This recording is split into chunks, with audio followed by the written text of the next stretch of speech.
The Daily Brad Devotions. Today's reflection with Pastor Jeff Eliscopides. Brad, paumanhin ha. Baka kasi nakapaghintay ka kasi Ba? the issue is imbued. With so Yes. much public interest, ika nga ng partner ko dito. Oo. Yes, kailangan natin yan, Brad Ted. Sorry po. Sige po. So, Si Pastor parang nasa malamig na lugar. Tama Malamig ba? na lugar. Oo. Para kasing naka-sweaters ka ba, Pastor? Ano lang to, I woke up like this. Pambahay ko to, siya. Ibang klase naman. okay. Sige. Oo. So kasi ng 2 araw po na recorded si Brad Jeff and ngayon po nataon pa naman na live shot. Naghintay po siya. Again, we beg for your indulgence and patience. Brad Jeff, we'll see you tomorrow. Hoy, teka naman. Ayan ka na Ay, naman eh. Hindi. Minamadali mo. Parang gusto mo na talaga mag-Friday eh. Hindi. Brad Si Ted. Pastor muna. Brad Ted, na-congratulate mo na ba si paring Donald? Tinawagan mo na ba? Actually... Nag-ask ka na ba for an interview for her show? No. Ang dami kong miss call kagabi. Oh, from Donald! Wow! So, nag-text ba? Kung nag-miss call, may text? Ano sabi? Hindi si Kamala ang Si Kamala ang kausap mo. Kasi Pastor, naghahanap si Kamala ng malalabasan ng sama ng loob. shoulder to cry Oo, on. totoo yan. Oo. Oo. Hindi ko pa inistorbo ngayon So, si ikaw bang si nag-advise Donald. kay Kamala to concede na? Oo. No. Oh, really? That's on her own yun. Oh, Kasi may prinsipyo. Of course. Yes, diba? Gano'n naman yun. Sige. Ako, nakausap ko na si Donald kagabi. Yan. Donald Wow. Castro? Donald Donald yun. Ay, Donald. yun. Ay, sorry. Donald Duck. Sinong Donald nakausap mo, Pastor? Si Donald Duck. Si Donald Duck. Oo. Ford McDonald. Hindi, congratulate lang natin. Anyway, at least peaceful ang kanilang election. Oo So, nga, yun nga ang sinasabi. Oh, kasi meron tayong mga reporters doon. Ba't may vote buying ba doon? Yun ang sinasabi. Dito, very peaceful, mabilis yung eleksyon, malinis, walang vote buying, wala kang makikita, yung mga nasa labas, na namimigay na kung ano-anong leaflets, walang ganon. Hindi. Pero doon po may trolls din. Meron! At umaabot sila hanggang dito sa Pinas. Okay. Anyway. Ito na. Ang ating magandang balita mula kay Brad Jeff. Yes, Brad Ted, kasi may kinalaman sa leadership yung topic natin, i-akba natin. But before that, batiin ko muna, okay, Tito Bert Marquez. Ayan, ang kanyang anak na si Bernard ay aking kaibigan. So, Tito Bert, thank you for watching. Of course, Tito Brando at Ate Belen Berantes, nandyan lagi yan. Lulu tuloy. Trina at Junjun Galang. Ayan. So, usapan leadership ang pag-uusapan natin yan. Pero medyo nakasegue din sa usapang biyanan. Ayan, paborito natin yan. Ang kwento po, nakalabas na sa Egypt ang mga Israelita. Wala pa silang any form of government. Imagine niyo to, Brad Ted at siya, around 2 million lumabas from slavery for 400 years. So, nasa gitna sila ng disyerto. So, kumbagang hirap i-lead ng mga tao na to. So, one time si Moses lumabas para i-lead yung mga tao. Inaabot siya ng umaga hanggang gabi para mamagitan lang sa mga issue ng bayan. Katulad ng tinatakil mo, Ted, tungkol sa plate number na yan. So parang si Moses lahat nag-handle.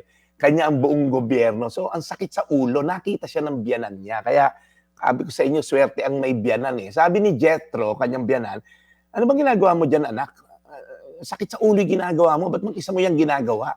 Maghapon ka nakatayo, nakikinig ka sa mga concern ng tao, maaga kang mamatay niyan, di ba?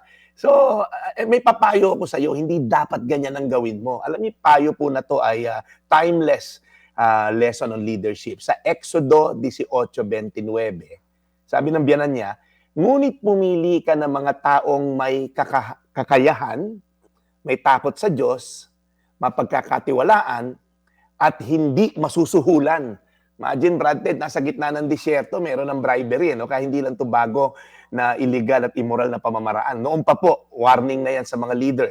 So, tingnan niyo po ito. May kakayanan, may takot sa Diyos, mapagkakatiwalaan, hindi masusuhulan. Yan po yung 4 na kalidad ng leaders na sinuggest po ni Jethro sa kanyang manugang na si Moises. Bakit po?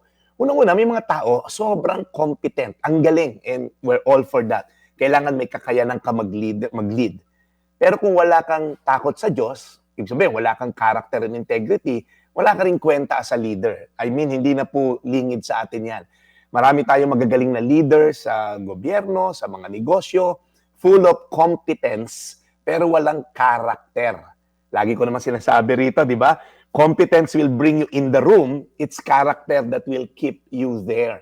Kaya po, napakahalaga yung dalawa na to ay magkasama dahil pag meron yan, magkakaroon ng tiwala ang tao dahil alam nilang hindi ka masusuhulan. So, ang galing lang po ni Moises, sana lahat ng manugang ganito, pinakinggan ni Moises ang payo ng kanyang biyanan at sinunod niya ito. Ang sabi ko naman, sana all. Hindi, joke lang, okay? So, pumili siya ng mga lalaking may kakayanan para tumulong sa kanya. Gumaan ang buhay ni Moises. Nakapag-invest pa siya sa ibang mga dapat gawin in forms of leadership and of course, in family. Kaya ang lang po ang punto ko rito, napakahalaga po ng takot sa Diyos. The fear of the Lord is the beginning of wisdom. Yung po ang dasal natin sa ating mga politiko na nakikinig sa atin ngayon. And hopefully, hindi lang sila magaling in terms of competence, kundi meron din silang takot sa Diyos in terms of having character and integrity. It goes hand in hand. Kaya po, again, yun po ang dasal natin. Mamili tayo ng mga leader sa susunod na eleksyon natin. Malapit na po. Hindi lang yung may kakayanan, pero po may takot sa Diyos as well. Para mapagkatiwalaan natin sila at alam natin hindi masusuhulan. Ulitin ko ulit, Exodo 18:29. Ngunit pumili ka ng mga taong may kakayahan, may takot sa Diyos, mapagkakatiwalaan, at hindi masusuhulan. Ay manalangin. Panginoon, salamat po dahil sa pagkakataong ito na kami matuto sa salita mo. Nangyari ito 1,000 taon na and yet, Lord, parang talagang applicable talaga hanggang ngayon. Itong mga leaders na dapat namin piliin. Hindi lang, Lord, sa form of government, even sa bahay. Lord, dapat ang mga nagli-lead sa bahay, Lord, ay may kakayanan, may takot sa Diyos, mapagkakatiwalaan at hindi gagawa na anumang illegal. Salamat, Panginoon, sa mga tao nakikinig ngayon na isa sa puso ito at isa sa pamuhay. Dinadalangin din namin na aming mga leaders, no? Panginoon, habang nakikinig sila, ma-assess nila ang kanilang leadership, Lord God. Meron ba silang kakayanan? May takot ba sa Diyos? Yung bang tao may tiwala sa kanila at hindi ba sila masusuhulan? Dalangin namin, ang bansa namin ay babangon one day with leaders na may ganitong kalidad. In Jesus' name, Amen. Amen. Amen.